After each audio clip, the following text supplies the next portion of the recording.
Bobet, Jimmy, welcome to the interviewer at maraming salamat sa inyong panahon. Maraming salamat din. I want to go into the impeachment. Merong pananaw na pag napapanood namin ang impeachment ngayon na nagaganap sa Senado, pag ikaw ay mayorya, pro-Marcos ka. Pag ikaw minority, pro-Sara ka. Again, let me use a word. It's an oversimplification. Meron bang katiting na katotohanan ito? Sa akin, hindi katiting. I think it's almost absolutely true. Kasi impeachment is a political process. Everyone knows that. And if you compare the alleged crimes or offenses of the Vice President, compared sa ating mga pinag-uusapan ng mga flood control and the mga kasalanan po ng administrasyon na ito sa taong bayan, napakaliit. But the attention that this gets, the money that this gets, the traction that it has gotten from Congress and the Senate, far exceeds what it deserves, no? So, definitely, kung talagang sinusulong mong matanggal si Sara, I really have the honest belief that it is not for accountability. It's political. They don't want her to run. They don't want her to win. It's 2028. And I say this with fear of backlash, expecting backlash, but this is my true belief kasi there's no other way to make sense of it. Okay. Bobet. Well, I would like to comment on the premise that you stated that kung majority pro-Marcos ka, kung minority pro-Sara ka, insofar as the Senate is concerned. But I do believe majority of the Filipino people are pro-Sara. No?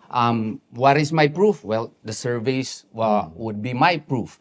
And my, it may be very personal on my part, but my, interactions with so many people belonging to the masa would prove that they are pro-Sara. I think more than a great majority are so fed up with the present administration. Bobet, pero kung pakikinggan mo ang sona ng presidente, ay taliwas doon sa iyong sinasabi dahil patungo tayo sa ito ang development, ito ang aking mga achievements, ito ang aking mga nagawa. Your comment? Well, yun nga ang sinasabi niya. But all of his statements, I do believe, were only made up so that he can have something to say. But then again, if you go to the ground, people are really complaining. In Mindanao, for instance, people, the crimes are increasing, statistics are increasing, and the people's capacity to buy the basic necessities is so gravely wrong that they could not even afford basic necessities. Okay. And that is a fact on the ground. Jimmy, kanina sabi mo nga, this is a political process. To be more exact, they call it, you lawyers say it's a quasi-political, quasi-judicial exercise. Yeah, and it's sui generis. It's sui generis. It's a class of its own. Right, okay. So, original, in other words, walang katulad. Walang katulad. Ang pinag-uusapan, kaya natanong ko na may impression na kami, halimbawa, pag layman ka, bago tumayo si senador ganito, alam ko nang sasabihin. Pag tumayo si ganitong senador, ito nang sasabihin. So, predictable na yung ika nga sasabihin ng mga, with all my respect, going to the impeachment court, judges and the court itself. Yes. Pero, parang ang dating sa amin, in the end, it's a numbers game. So, saan mapupunta itong mga ebidensya, itong mga debate, itong mga cross-examinations, itong mga direct, itong mga lahat ng aming naririnig, ibig sabihin, All for naught. yeah, in your words. Yes and no. Doon muna tayo sa no. It is not all for naught. Dahil ultimately, that it may still be subject to the review of the Supreme Court. No? Kasi it is still a legal proceeding. It still has to abide by the strictures of the Constitution. Pag may ginawa po silang grave abuse dyan, history will judge them. And by history, I mean the Supreme Court. No? Kahit ano po na branch or instrumentality of government kapag may ginawa pong labis-labis na pag-aabuso ng kanilang discretion, pwedeng i-review ng Supreme Court. Including the impeachment court? Yes. But I think for the immediate future, for the votes, they have all made up their minds. But are there swing votes? Yes. Bakit? Kasi may eleksyon. May eleksyon sa 2028. So yung mga iba dyan na tatakbo ulit, might be the swing votes. Pero yung iba po, clear as day na yung mga boto niya. Okay, let's go to names. Sino sa mayorya ang pwedeng lumipat ng boto at sino sa minority ang pwedeng lumipat sa Magandang mayorya? tanong yan. Magandang tanong yan. Ang Villar ngayon ay nasa minorya. Minorya. Umaten si Camille And sa I trust them. SONA. I don't know ano ang ibig sabihin ng optics na yun. May problema sa prime water. Let's be very specific. Okay. Is there a possibility at one point na ang mga Villar na magkapatid ay lilipat? And that is why I would like to believe that impeachment is really a political as well as a legal process. Simply because of the fact that the senators, no, insofar as the quantum of proof is concerned, kaya nga pinag-usapan namin ni Jimmy kanina yan, partner, is there a fixed quantum of proof required in order for the senator to have basis in voting for a guilty verdict or an innocent verdict? There is none. Because in criminal cases, you have proof beyond reasonable doubt.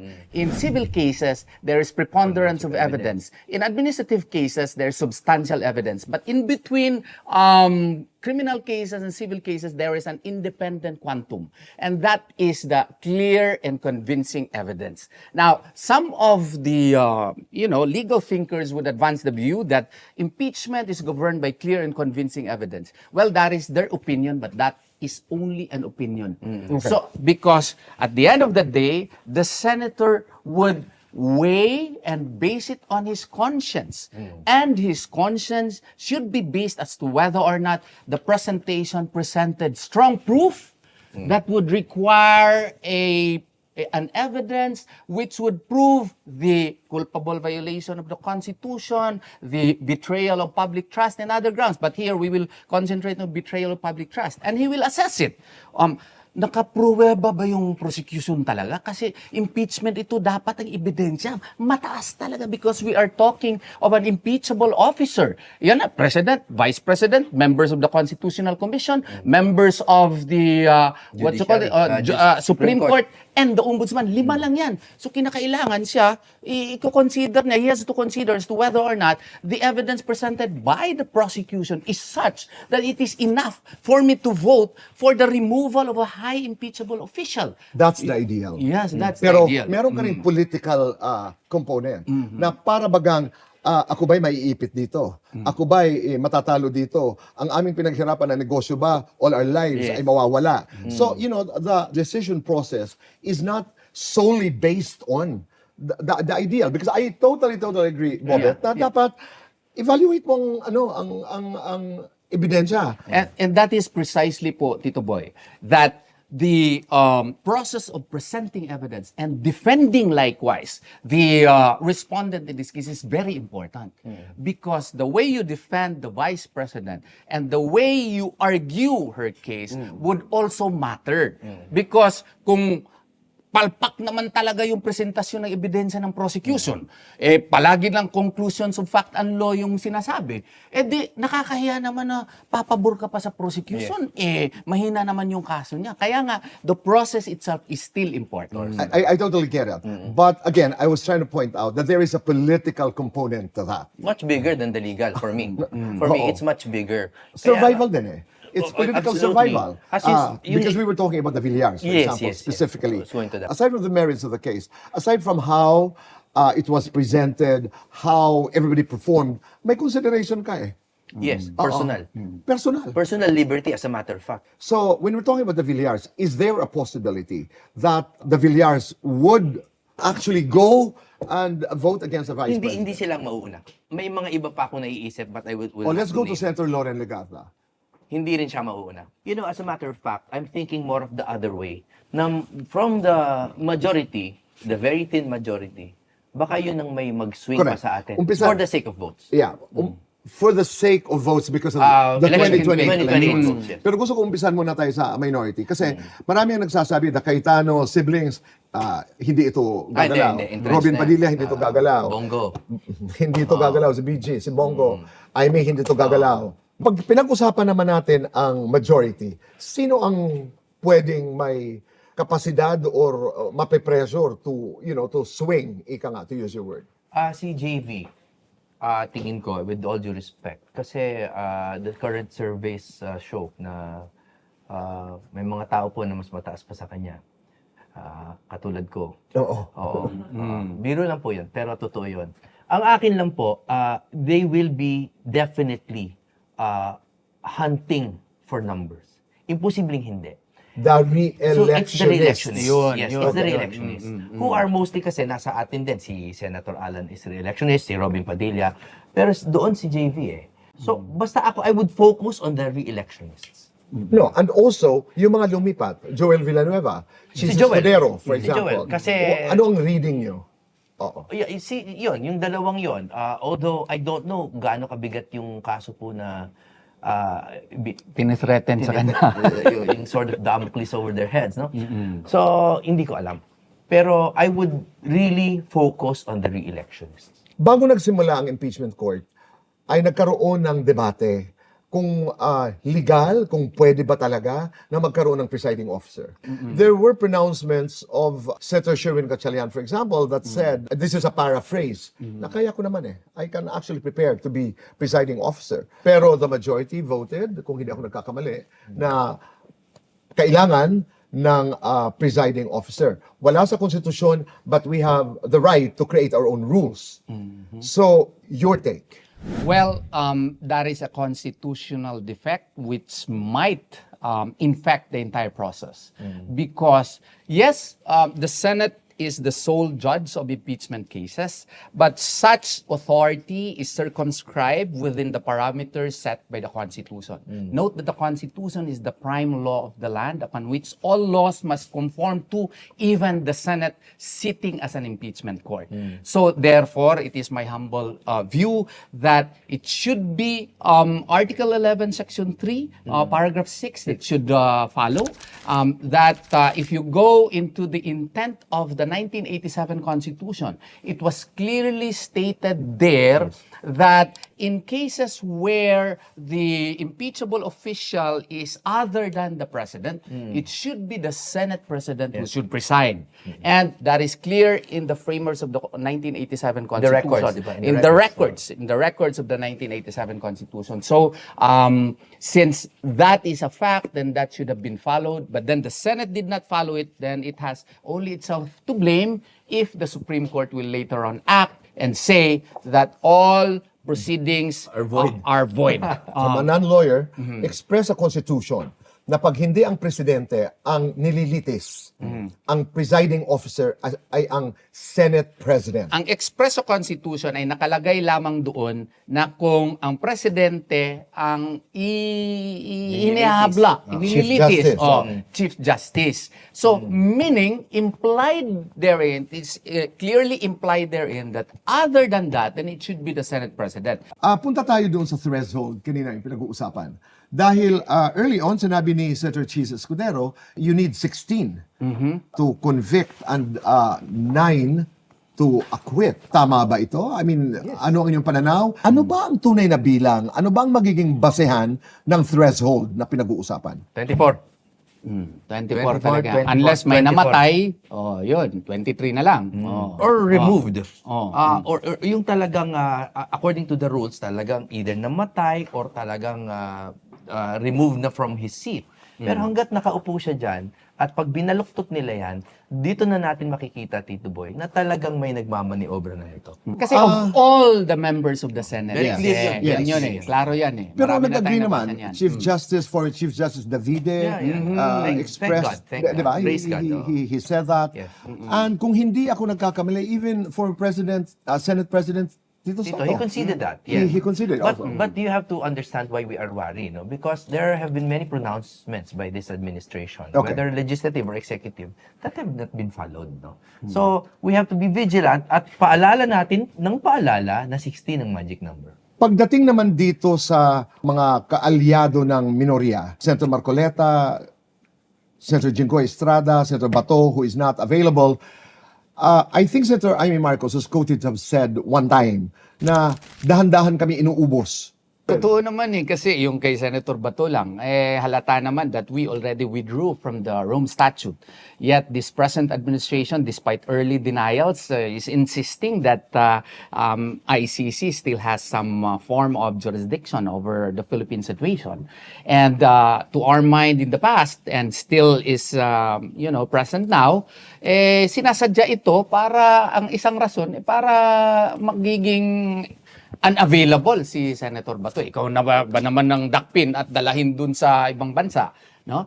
So, and now the present indictment against Senator Marcoleta. Who requested actually that he wanted to be part in the voting. Yes, oo. And in the past, there were already resolutions passed during the time of Senator Trillanes. There was a resolution approved by the Senate, no, that even if he was in jail, he was allowed to vote, although it was not eventually implemented. But the fact remains na merong resolution na yon aprobado ng Senate during the time of Senator De Lima. There was also a resolution allowing her to participate in the proceedings, but it was not ultimately implemented. But it is a fact that it is legally possible. Pwede. Relate that with Congress, with the lower house.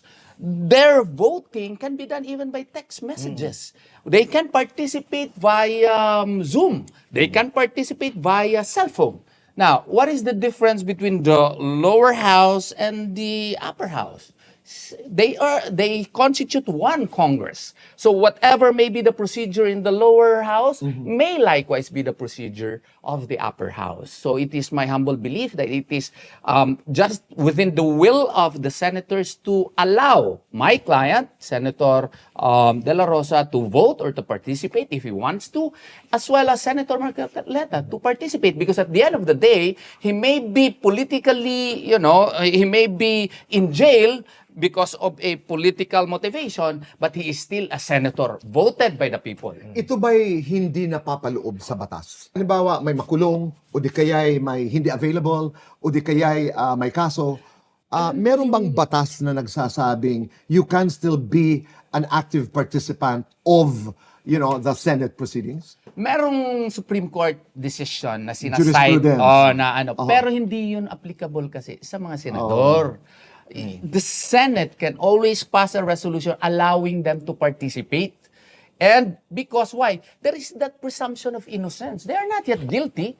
And since they are elected by the people, they should be accorded the perquisites as well as the benefits, concomitant with the office. Okay. So since he is still a senator, Marcoleta should be allowed to participate in the proceedings, especially impeachment proceedings. Palagay ko yung batas that we are looking for is the Constitution itself. Nakalagay all members of the Senate. So pag sinabing all, habang miyembro ka, pwede kang mag-participate. At kahit Bibilangin nakakulong ka, ang hindi nakakahulugan Kasi na member humihinto ka pa. ang iyong membership Yes. of the Senate. So that's the plain reading of the text, no?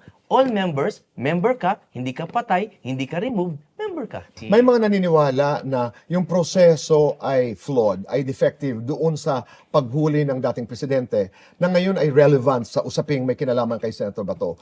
May mga naniniwala na dapat yung arrest warrant ay i-present muna sa korte sa Pilipinas dahil hindi naman patay ang judicial system ng bansa. But on the other hand, there were statements from the administration that said, we are a member of the community of nations. Pag merong request halimbawa ang Interpol at may Interpol naman dito sa Pilipinas, hindi natin pwedeng hindi pansinin. Kaya we honor our being a part of the international community. Don't you know, Tito Boy, that even an Interpol notice is merely, it is not compulsory on our part. Communication lang yun. Communication lang yan eh. So there is actually no compulsion on our part to participate or to cooperate. No, it is just that our administration now has chosen to do that. So let us distinguish between the alleged practice of the community of nations as well as the practice of the present administration. No one can deny that the practice of the present administration is such as to eliminate the Dutertes. And precisely because of that, he has gotten from anywhere and everywhere, any justification just to, put some deodorant in their present action. May I just interject na ang pinakamagandang patunay dito, all similar democracies, South Korea, France, and all the other nations, no? Lahat sila, pag merong warrant from the ICC, dadaan sa kanilang hudikatura. Lahat. Tayo lang po nag-iisa na nag-claim na pwedeng hindi. So that by itself is proof na tayo pa nga ang humiwalay sa paraan ng other nations. Habang napapag-usapan natin itong impeachment trial, diretsang tanong, ano ba ang papel ng Malacanang dito? Malinaw po ang tahimik na kamay ng Malacanang dito sa impeachment na to. Why? Because the senators who are under the gun, no, are being threatened not by the legislative, but by the executive branches, by the bureaucratic structure of the government. DOJ, gumagalaw, di ba? Of course, independent ang ombudsman, pero alam naman natin ang relationship ng ombudsman sa Malacanang.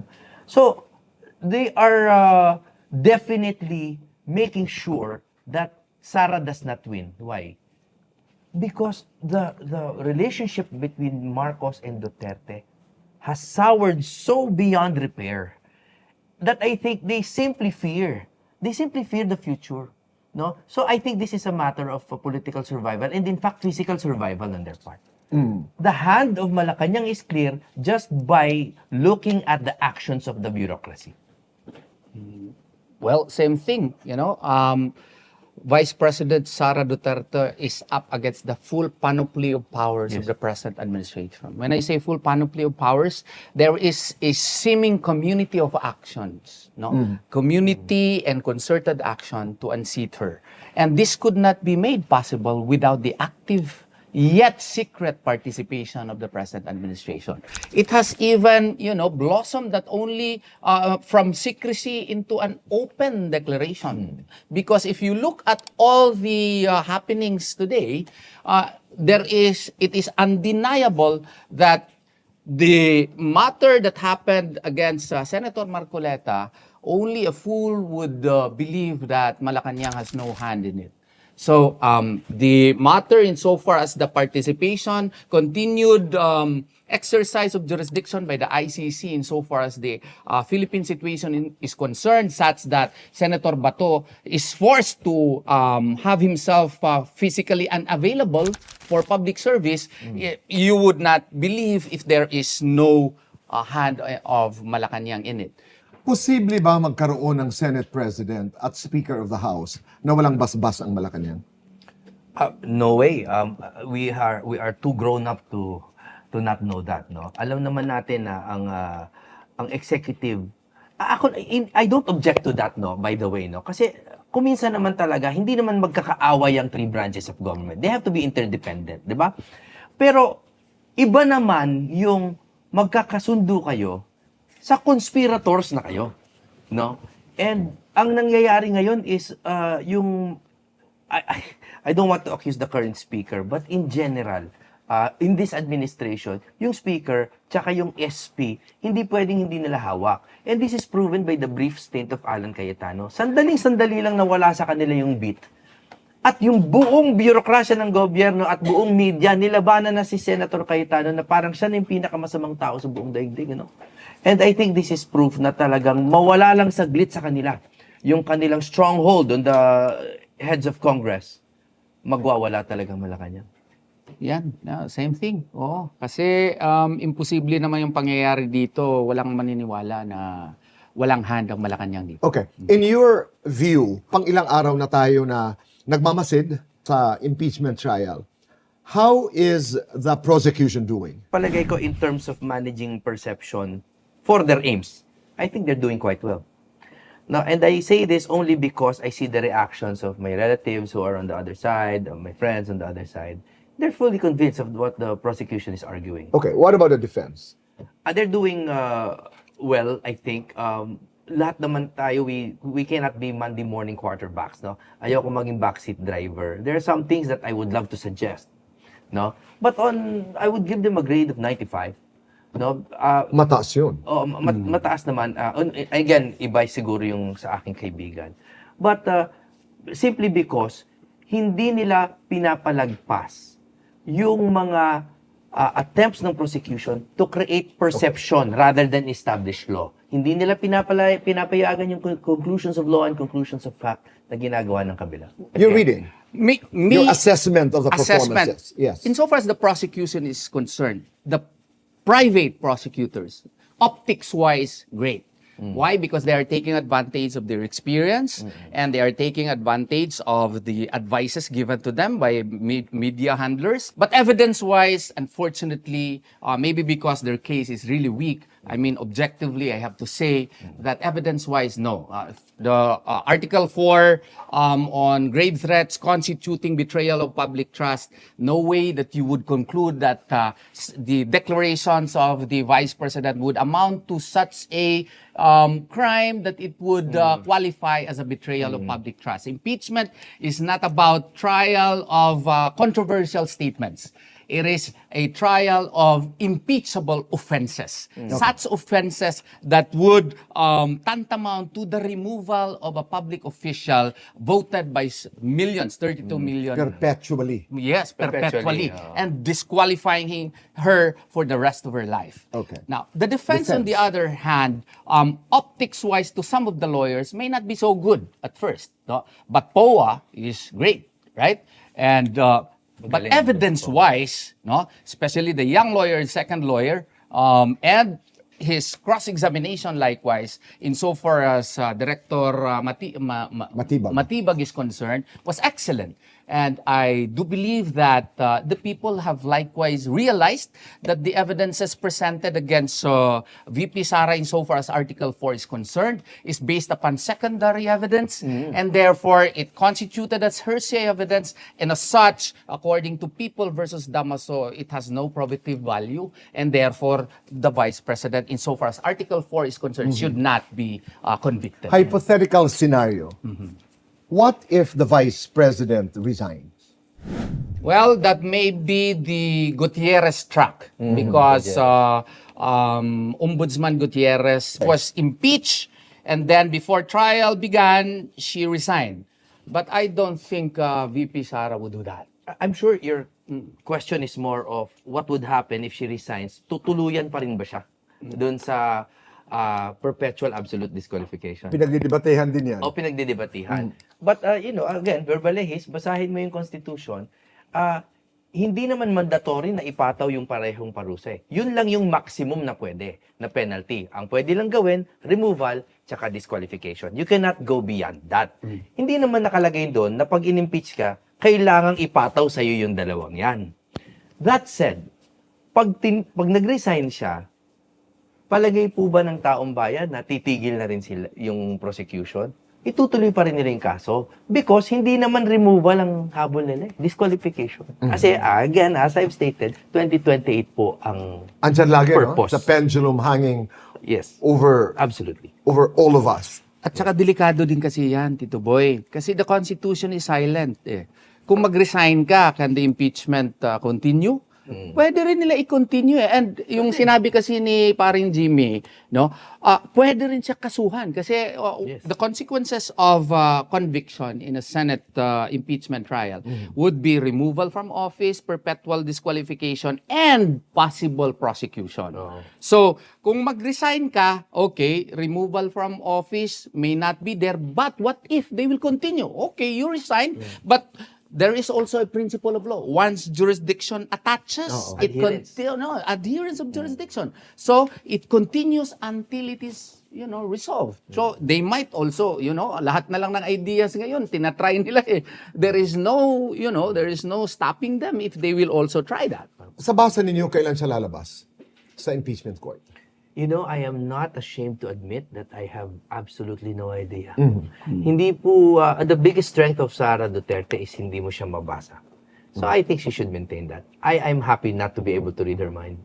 Okay. That's a very political reading. Pero Jimmy, hindi ba siya pwedeng i-require ng korte? I know si kaibigan, one of my good friends, Lorna Capunan, started to talk about inviting her as a hostile witness. Is she going to be required to appear in court? No, because as a respondent, she has the option to be present or not to be present. Until the end of the trial? Until the end of the trial. So, requiring her to become a hostile witness is also a legal question. Why? Because right against self-incrimination, no, if it is a criminal case, you have an absolute right. You can choose not to be there in the witness stand.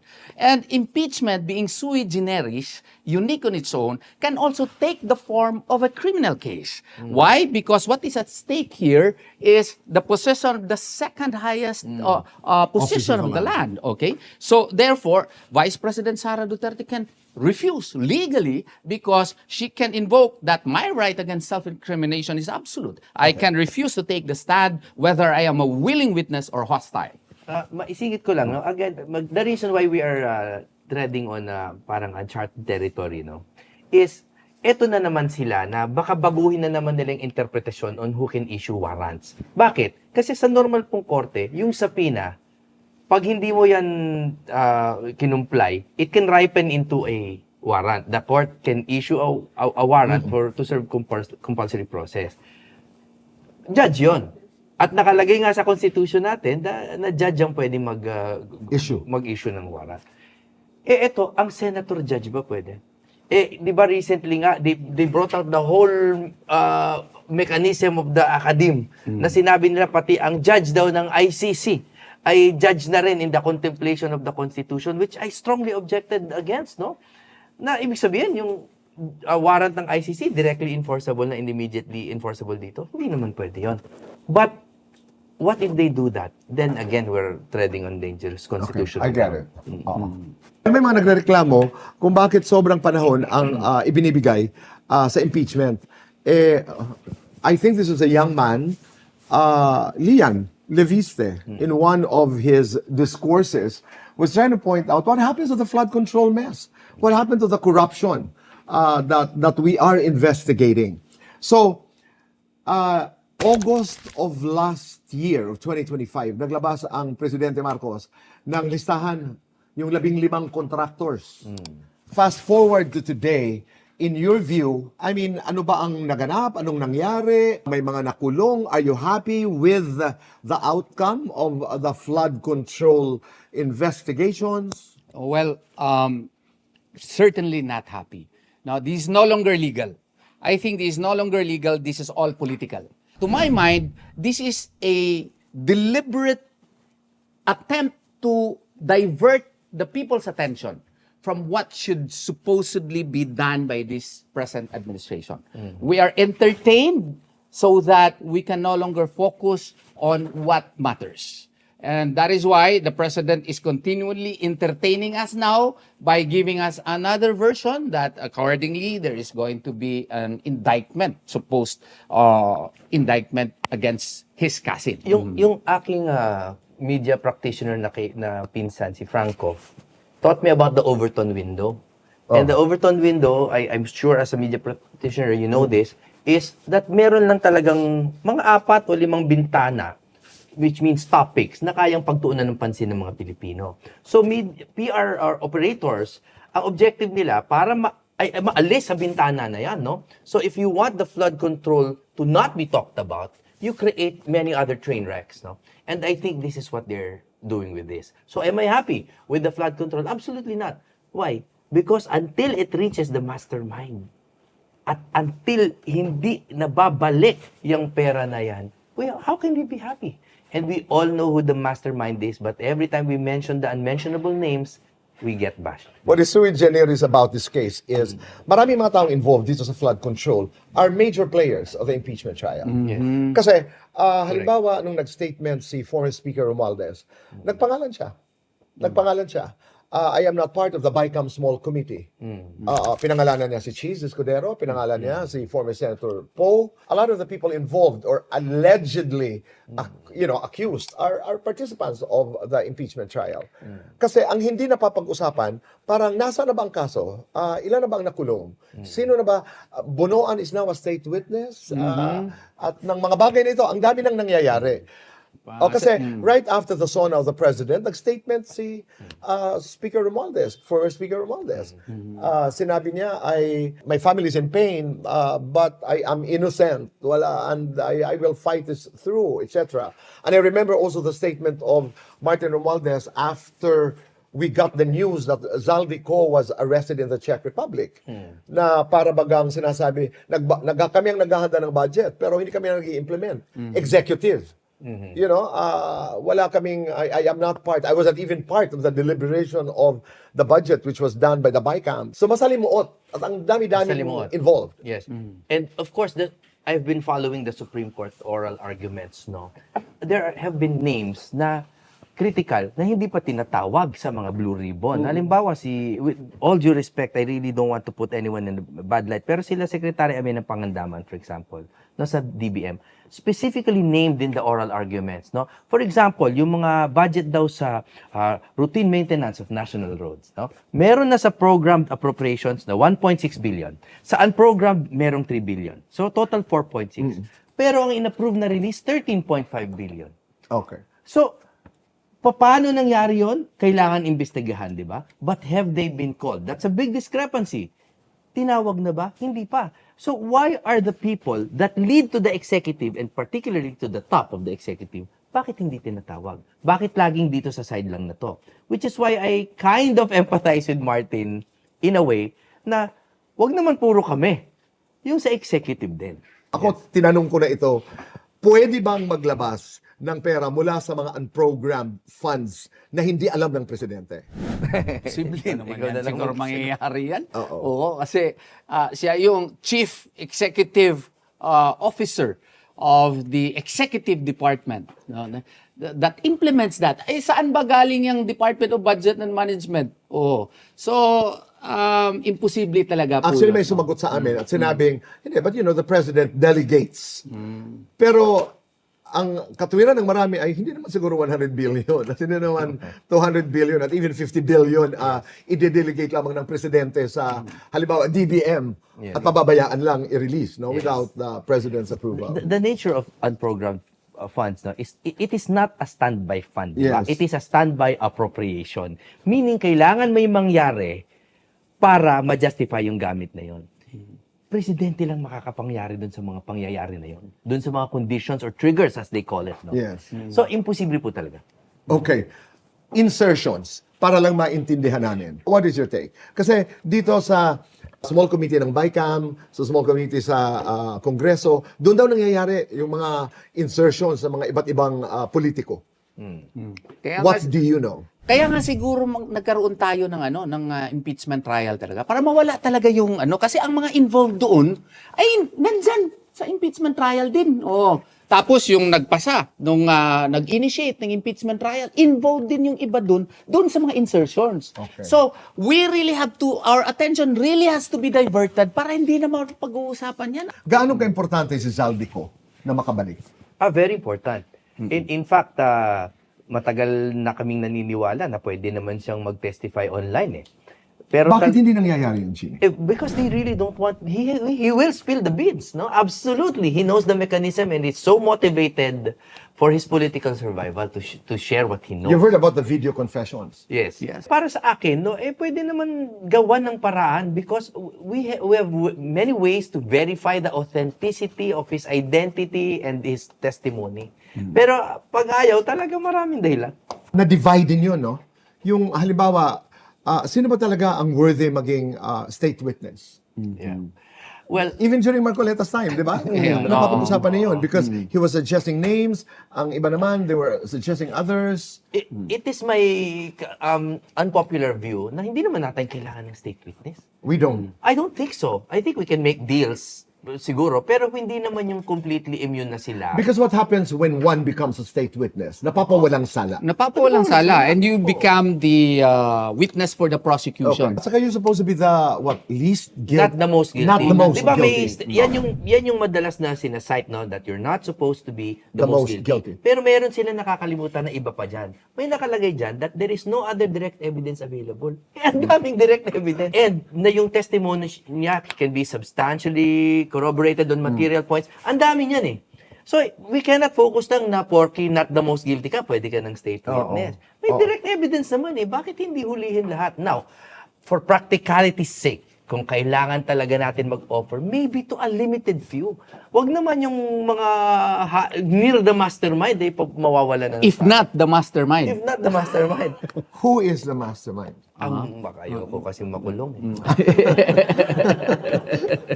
I wanted to ask you this. Ang klase ng oposisyon somehow gives us a picture of what kind of an administration there is. Who is the real opposition in the Philippines today? PDP. Ako, I dare say, it's PDP, but not limited. Bakit PDP, Jimmy? Kami na lang po yung naninindigan sa mga prinsipyong Duterte na nilalabanan nila, but not limited to PDP ha. In terms of party, PDP ang totoong oposisyon. Pero in terms of individuals, nandyan po sila, yung mga opposition sa Senado ngayon, sila Senator Alan, totoong oposisyon yan. And it is because hindi talaga kami, we are not in bed with the administration on any material point. Wala talaga. On this impeachment, on the flood control, wala kaming anything in common. Naitanong ko to dahil mula sa labas, ito ang administration, pero ang opposition dati ay nariyan ang kaliwa, nariyan ang pink, nariyan ang yellow, nariyan ang Duterte, you know, because this is the administration. Yes, yes, yes. So, pero ngayon, nakakalito ng husto. Oo nga. Dahil, sino ba ang magkakakampi at sino ba ang magkakaaway? Sa klaro lang, I hope our friends from yung sa ibang mga kampo hindi ma-offend. Pero pag flood control scandal na, tikom ang bibig ng iba. Yung PDP lang at Duterte group ang grabing umaatake dyan. Kaya nga... Is PDP a Duterte party? Yes. It is. Yes, Yes, absolutely. But not limited to. Okay. No, but definitely, the principles are there. Alright. Tama yung sinasabi ni Bobet, no? Na kasi, on all material points, tumututo ng PDP. Yung iba, selective. Kung minsan, parang pag flood control, takot sila pag-usapan, pero impeachment, active sila. Parang depende yata kung saan sila inactivate eh. Kaya nga, may punto, maganda yung punto ni Tito Boy, brother. Kasi sabi na, the quality of the opposition Is an indicator. is an indicator of how healthy is the administration. You know, the administration is probably gasping for air in order to survive because it has resorted to very radical moves such as imprisoning, its political opponents, opposers, making themselves unavailable. They have resorted to such below the belt strategies just to survive. Okay. Nagkaroon na ba ng pagtitipon itong magkakaiba dati? I'm talking about Lene Robredo's group. You have Risa Now Antrillanes, kung tama ang aking pagkakabasa sa mga balita. Of course, when I asked previously in an interview, sabi ko, who is the real opposition? Sabi, Duterte. Hindi naman talaga. talaga. Kasi if you look at even the senators who are not on our side, who claim to be the opposition, they're not talking about the flood control. They're not talking about mentioning even the word bongbong. So, para sa akin, kung totoong opposition ka, pabanggain mo kahit ang presidente. Because the common enemy is Sara Duterte. Sa kanila. Sa Correct. kanila. Ayaw talaga nila ma-accept si Ma'am Sara. Yes. Kaya, maski na karubal-dumal ng ginagawa sa ating bansa, tikom pa rin ang bigbig nila. So that means everything is transactional yung politics nila sa tingin ko. Among all those who are touted to be interested in the presidential position in 2028, only the Aside vice from president has said, yes, I am running for Yes. the presidency. Anong impact nun sa palagay ninyo? Well, she has already defined herself as a presidential contender, and she has made a decision boldly at that. And I think, to her mind, she is going to make it to the finish line. So that is a very political yet bold declaration on her part.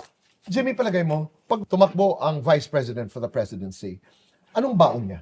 Hindi ba siya magiging isang mapaghigante na presidente? No. Si Sara kasi sanay sa politika yan. And she has always said na wala na akong pakialam sa ginawa niyo sa akin. Hindi ako maghihigante. She has said that almost verbatim, no? Pero ang sinabi niya, ang kailangan natin paghigantihan, yung ginawa niyo sa bayan. Which means she will resort to legal processes. Kaya nga, di ba, meron siyang sinabi na may vice president na siyang napili, na na-recruit, which until now, hindi natin alam kung sino, pero who will be a fiscalizer. So, I think she will resort to legal means, pero hindi lawfare. Kasi ang lawfare na ginagawa ngayon is this, kahit labag sa batas, kinukulong pa rin. Ito, I think she will simply investigate and jail those who must be jailed. Same question. Ano ang baon ni Vice President Sara Duterte? Track record of independence, track record of strong will. No, when I say strong will, when the father says that we should have an independent foreign policy dictated by no one, I think she will follow that, and I think we should have self-reliant economy. I think she will likewise implement that, and she will not be dictated by U.S. or China, no, and she will pursue what is in the best interest of the nation by looking at the masses first before the oligarchs. To your knowledge, kumusta ang dating presidente? Ang mga huli namin balita is steady ang health niya, but of course, talagang slowly daw talagang deteriorating, not to the point of alarm. So that's all I know. And we share the same hope na sana makita niya pang maging presidente yung anak niya. Well, I was there, I think, 4 months ago. Doon nga nabuntis yung aking misis na naman. Oh, so, Sex or chocolate? Sex all the time, brother. I don't eat chocolate. Love this. Kaya, I don't have to have a last question. So, recovering, and may mga Pilipinos doon na ikinasasaya daw ni PRRD kasi doon sa likod na portion, no?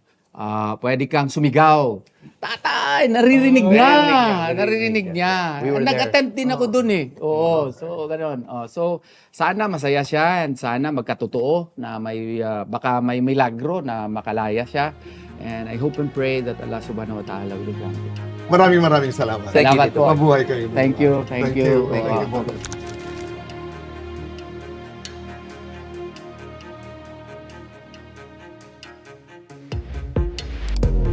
Hi, people of the Philippines and people of the world. Hit the button below and you will be subscribing to the Boy Abunda Talk channel on YouTube. Let's keep talking. Kaibigan, tuloy ang usap.